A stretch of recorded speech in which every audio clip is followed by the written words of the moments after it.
Hai anak-anak, bertemu lagi dengan Ibu Isti Indartanti. Kali ini Ibu akan memberikan satu cerita yang sangat bagus buat kalian.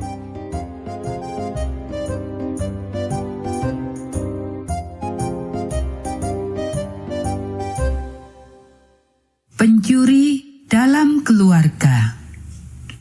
Ayat hafalan Imamat pasal 19 ayat 11. Janganlah kamu mencuri, janganlah kamu berbohong, dan janganlah kamu berdusta seorang kepada sesamanya. Pekabaran pelajaran ini, orang-orang dalam keluarga Allah selalu jujur.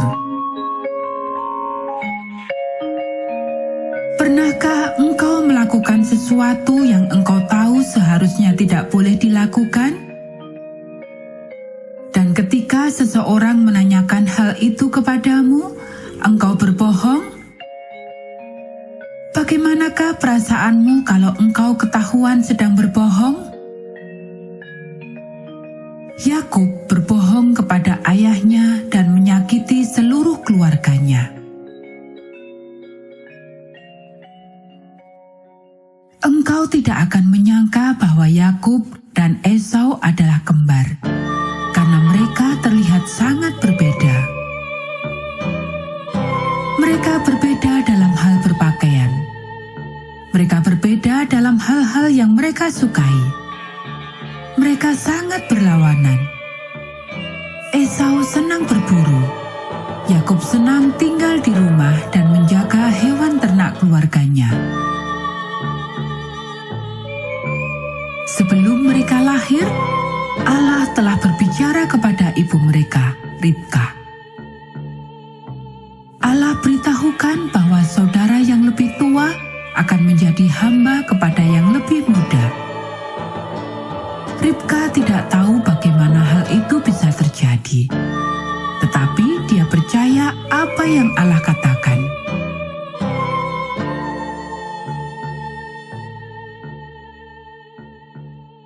Ishak sekarang sudah tua dan buta. Dia memutuskan sudah tiba waktunya untuk memberkati anaknya yang istimewa. Ribka mengingatkan Ishak akan apa yang Allah sudah katakan tentang anak-anak mereka. Tetapi Esau adalah anak kesayangan Ishak. Dan Ishak berniat untuk memberikan berkat kepada Esau.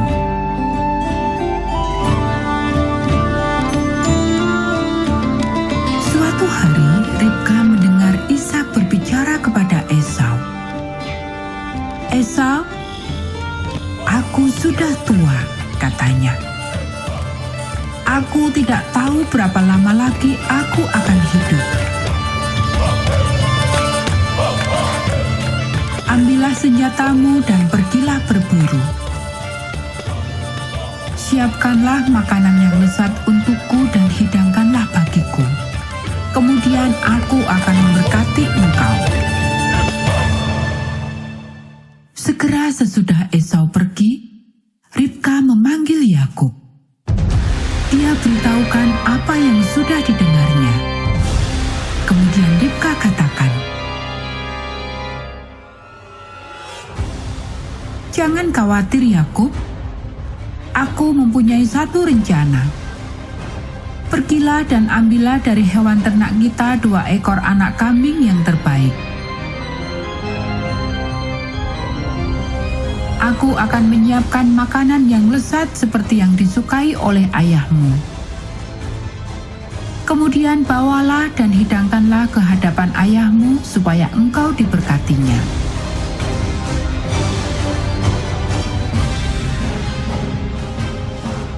Yakub menjawab, "Tetapi dia akan tahu perbedaan di antara kami. Esau berbulu dan aku tidak.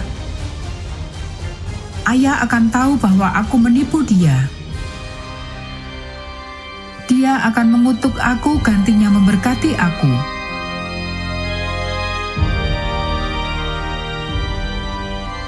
"Kalau engkau seorang yang harus dikutuk, biarlah itu aku," jawab ibunya.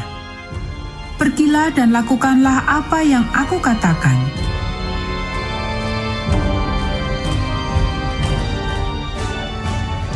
Lalu Yakub memakai pakaian Esau.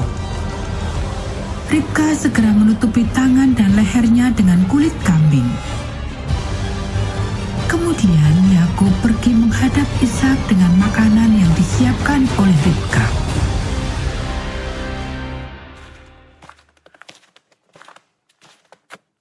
Ishak mendengar Yakub memasuki ruangan. "Siapakah itu?" tanyanya.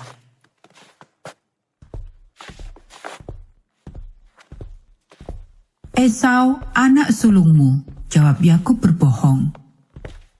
"Aku telah melakukan persis yang engkau suruh aku lakukan, ayah. Duduklah dan nikmatilah makananku dan berkatilah aku."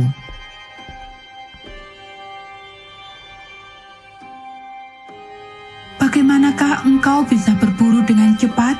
tanya Ishak. "Allah menolongku," jawab Yakub sambil sekali lagi berbohong. Kemudian Ishak berkata, "Datanglah dekat supaya aku dapat merabamu.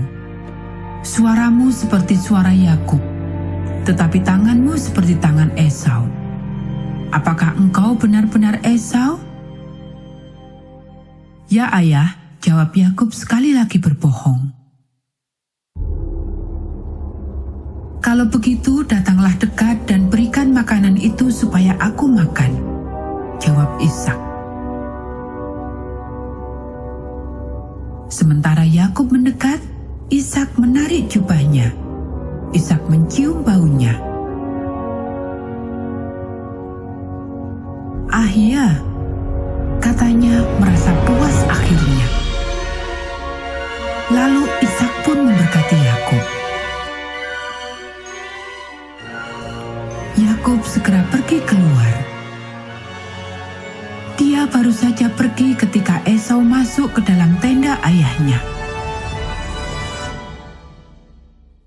"Ini makanan yang engkau minta, ayah," kata Esau. Ishak gemetar. Dengan suara yang gemetar dia bertanya, "Siapakah engkau?"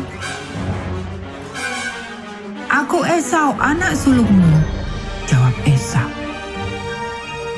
Ishak bertanya, "Kalau begitu siapakah yang tadi di sini? Apakah itu Yakub?"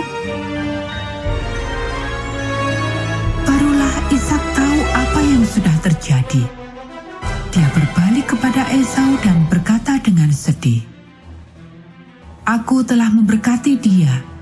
Aku telah memberkati adikmu Yakub."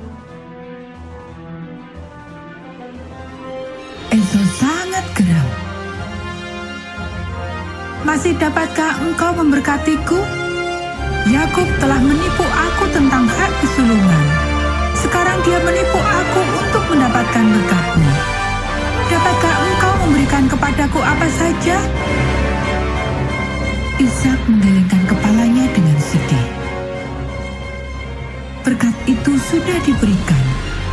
Aku tidak dapat mengambilnya kembali." Esau menggumam sambil meninggalkan tenda ayahnya. "Kalau ayahku mati, aku akan membunuh Yakub dan mengambil semua milikku kembali." Yakub tahu bahwa dia telah melakukan sesuatu yang salah, dan dia sangat menyesal. Dia merasa sedih. Kebohongannya telah mengakibatkan masalah bagi setiap orang. Dia seharusnya menunggu. Allah telah membuat sebuah janji. Allah tidak memerlukan pertolongan Yakub atau bahkan Ribka. Apakah yang akan terjadi sekarang?